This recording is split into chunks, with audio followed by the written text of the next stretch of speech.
Alright everybody, welcome back to episode 4 in the series, how to get the most out of your videos.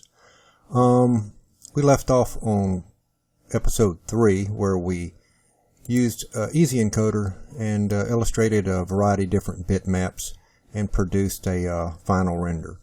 For this episode we're going to work with Handbrake. Handbrake is an excellent encoder that yields very good quality. Specifically if you know some settings, and I've got mine set up in a way that yields the best settings visually compared to the file size that it yields for your final render. How you work with Handbrake is basically you're going to bring in your source, and if you click source, now let me clarify something.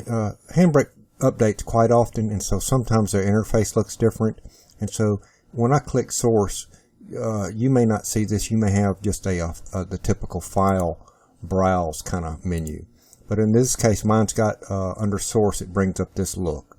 So I'm going to look for a file to open, and it's going to be the one that we edited from VideoPad in the previous episode, and or episode 2. And at this point, we're going to import that into Handbrake. It scans that to find out the specifics and height and width. Now the first thing you want to do is tell it where you want to save it. And for this example, I'm going to call it Handbrake. And I've got a folder on my desktop that I'm going to save that into. Now, pause this as needed and get a look at the settings that I've got for each particular tab that I'm on. Now, Web Optimize. You can choose Web Optimize if you receive a prompt on YouTube that states that this video is not suitable for streaming, please upload in a streamable format. Select Web Optimize. Under the container type, select MP4. If you're working with 1080p footage, enter that here. You'll just simply put in 1920, and it will proportionately scale that properly. If for one reason or another you enter in 1920 here and it doesn't accept it, you need to come over here, and under these different types of presets, you need to make sure that high profile is selected. Alright, the rest of these settings on this tab, picture tab, can remain like they are. And again, pause this if you need to, just to make sure that you can copy these settings.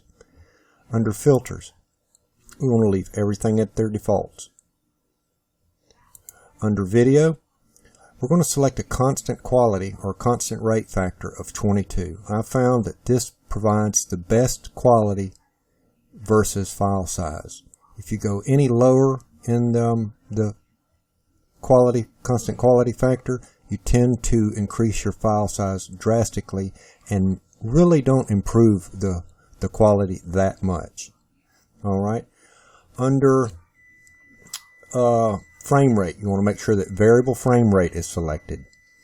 And under optimize video, you want to have a slow scan. This is going to allow the encoder to scan it a little bit slower to make a little bit better guessing at the encoding settings. Under the tune, you want to select film. Okay, film's going to be helpful for realistic footage, not cartoons or animations of that nature. You want to select film. And your profile should be high, and your 264 level should be at 4.1. Alright, again, your constant quality of 22. Under audio, you can leave this as is if your footage has audio.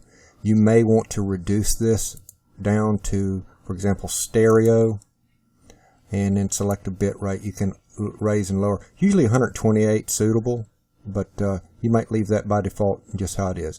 I know that for a fact that if you're on AAC encode, that you'll get a reduction in file size significantly compared to a audio format that's not compressed. Subtitles, ignore that. Chapters, ignore that.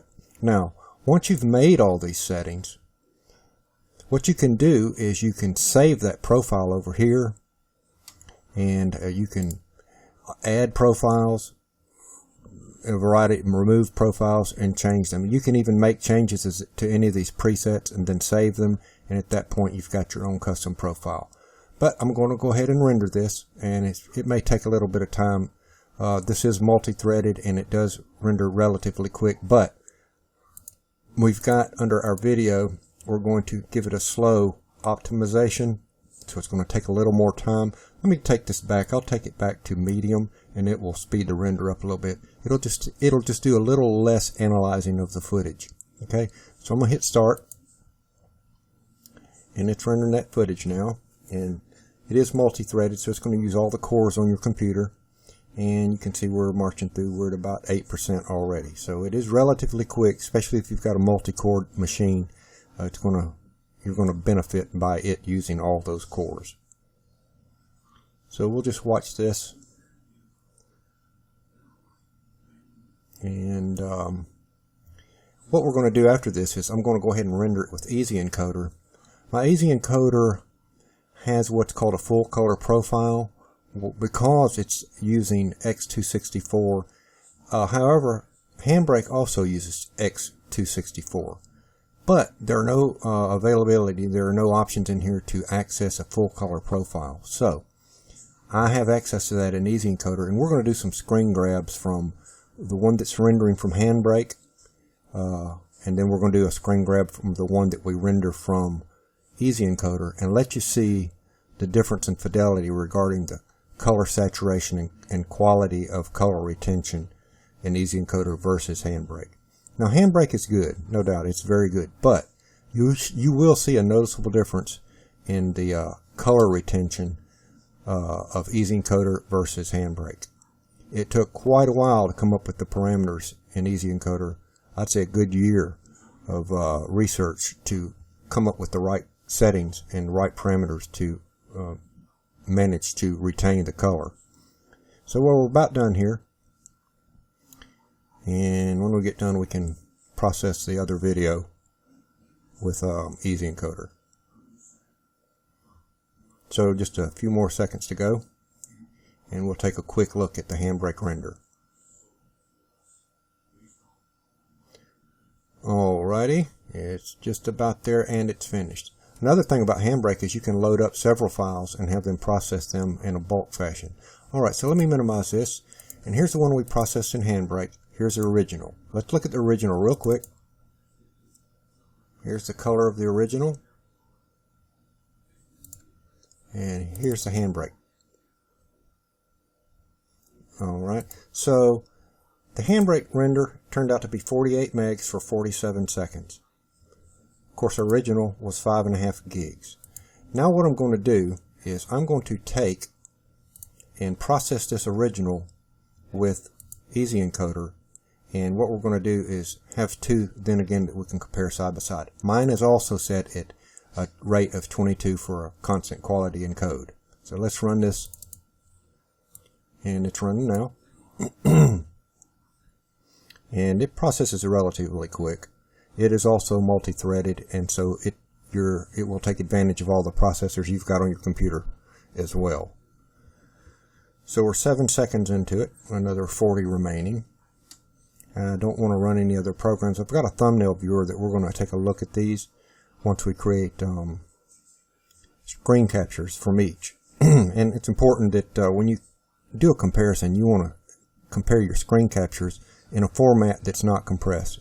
So I'll be using a bitmap file type to do that with. JPEGs we know are highly compressed, and so that compression could render some differences. We want to be fair in our comparison, so we'll take screenshots and save them as bitmaps when we do our comparison. So we're at processing at 27 frames per second at a quality level of 30. Now that's a visual quality of 30, although our constant quality rate is at 22, just as we had in Handbrake. And we're 32 seconds into the encode, and an average bit rate of 9 megs a minute, give or take. But this bit rate, constant quality bit rate, adjusts itself up and down so that data is not spent on frames that don't require as much data. So that's a really good feature of a constant quality encode. And we're getting close. We're about 44 seconds, 45 of a 47 second video. And we're just about done. So it's finished. Now, this is the one, I'm just going to rename this Easy Encoder.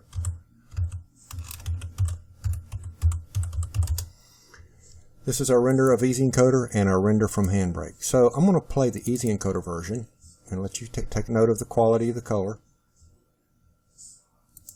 And the file size for that is 57.2 versus the Handbrake, which is 48.8 versus the original, which was 5.5 gigs.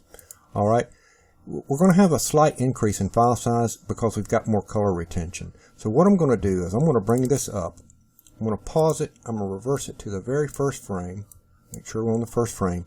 And I'm going to save an image off of that. And we're going to call it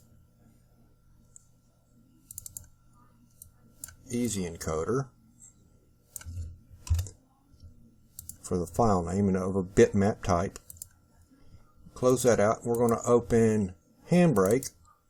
Pause that. We're going to rewind that to the first frame. And I'm going to save a screen capture of that. We're going to call it Handbrake. And save that. And then we're going to go back to our original. We'll pause that, we'll rewind it, and I'm going to save a screen capture of our original.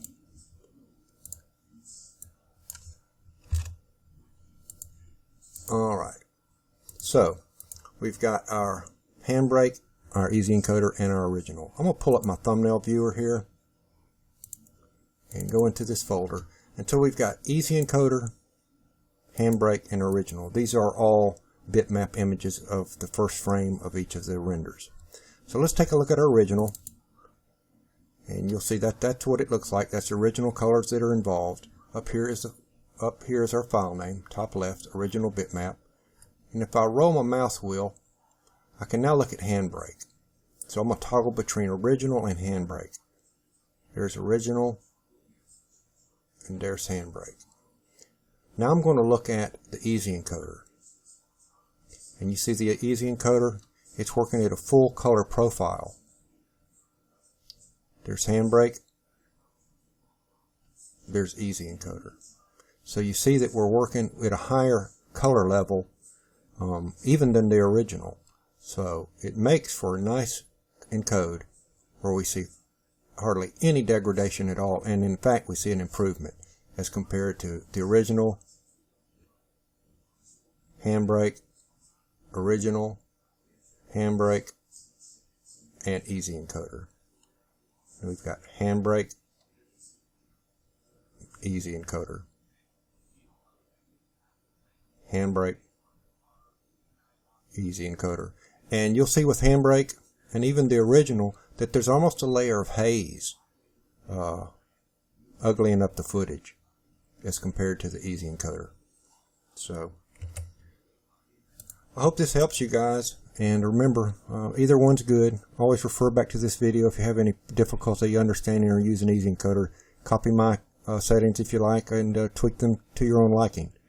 Remember, with the constant quality, the constant rate factor, the smaller the number, the bigger the file, the higher the bit rate. The bigger the number, the smaller the file, the lower the bit rate.